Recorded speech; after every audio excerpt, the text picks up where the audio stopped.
बिस्मिल्लाहिर्रहमानिर्रहीम। प्यारे भाई और बहनों, अस्सलाम वालेकुम वरहमतुल्लाहि वबरकातुहू।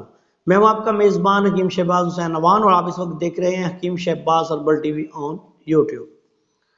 प्यारे भाइयों, कानून मुफरद अज़ा के जो शायकीन हैं, मुआलजीन हैं, वो अल्लाह के फजलो करम से आके मेरे पास करिश्माती निज़ाम तशख़ीस तिब को सीख रहे हैं।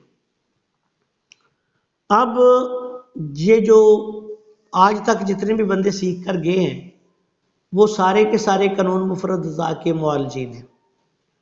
उनकी तरफ से एक सवाल आता है कि हमें कानून मुफरद अज़ा के मुताबिक ऐसे कुलिये कायदे बताएं कि जिनके मुताबिक हम एक कामयाब मुआलिज बन जाएं।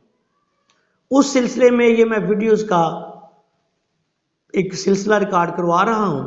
ये 6 मिजाजों के ऐन मुताबिक होगा। इसको आपने फॉलो करना है और इंशाअल्लाह ताला अल्लाह ताला के फजलो करम से आप देखेंगे कि आप अपने इलाके में इस तरीके से अगर प्रैक्टिस करेंगे तो लाजमी तौर पे कामयाब होंगे। दूसरे नुस्खा जात भी बनाएं, अच्छे अच्छे नुस्खा जात भी बनाएं, लेकिन कानून मुफरद अज़ा के नुस्खा जात को जिस तरह मैं कहता हूँ उस तरह आपने इस्तेमाल करना है। अल्लाह के फजलो करम से फिर आप देखेंगे कि आपकी प्रैक्टिस दिन दुगनी और रात चौगनी होगी। इस सिलसिले में सबसे पहले हम तहरीक नंबर 1 से इसका आगाज करते हैं। इसमें 3 कुलिये आपने जहन में रखने हैं। सबसे पहले आपने ये करना है कि आपने तशखीस कर ली असाबी उजलाती मर्ज है। सबसे पहले अगर आप इसको फौरी तौर पर कंट्रोल करना चाहते हैं कि मरीज जो है वो तकलीफ में है और चंद खुराकों से उसका फायदा होना शुरू हो जाए, तो आप इस मरीज का इलाज गुद्दी उजलाती 4 नंबर तहरीक से करें। अल्लाह के फजलो करम से फौरी तौर पर जिस्म में हरारत पैदा होगी और जो असाबी तहरीक की वजह से होने वाले अमराज व अलामात हैं उनको फ़ायदा फौरी होगा।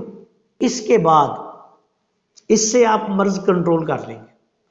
उसके बाद आपने ये करना है कि चंद दिन ये दुआ दे के फिर ऐसे मरीज को 3 नंबर उजलाती गुद्दी और गुद्दी उजलाती ये दवाई जो है वो आप दे दें। अल्लाह के फजलो करम से जैसे भी आपका एक तरीकाकार है, कुछ अरसा दवाई देने के बाद अल्लाह के फजल से मरीज शफायाब हो जाएगा। अब ऐसी सूरत होती है कि आपके पास मरीज आता है तो वो बहुत दूर दराज के इलाके से आता है, क्रॉनिक मरीज है, पुराना मरीज है, तो फिर आपने ये करना है कि ऐसे मरीजों को 2 नंबर बलयन नंबर 2 त्रियाके तबखीर 3 नंबर में या जो आप दवाई देना चाहें और 4 नंबर 2 3 4 ये मिलाकर इस्तेमाल करवाएं और इसके साथ ज़रूरत के मुताबिक ज्वारश इमली या मजून फलासफा दें। इसी के मुताबिक ग़िज़ा और परहेज़ करवाएं। अद्वियात का कंपाउंड बना के दें, गोलियां दें या पाउडर सफूफ जिस तरह भी आप बनाते हैं, तो अल्लाह के फजलो करम से मरीज़ को फौरी और बहुत जल्द फ़ायदा होगा। और जो पुराने अमराज हैं उनमें जब वो 1 माह 2 माह 3 माह दवाई खाएगा तो अल्लाह के फजलो करम से उसको बहुत ज़्यादा फ़ायदा होगा। ये तहरीक नंबर 1 का इलाज है। उम्मीद है कि आपको समझ आ गई होगी। अस्सलाम वालेकुम वरहमतुल्लाहि वबरकातुहू।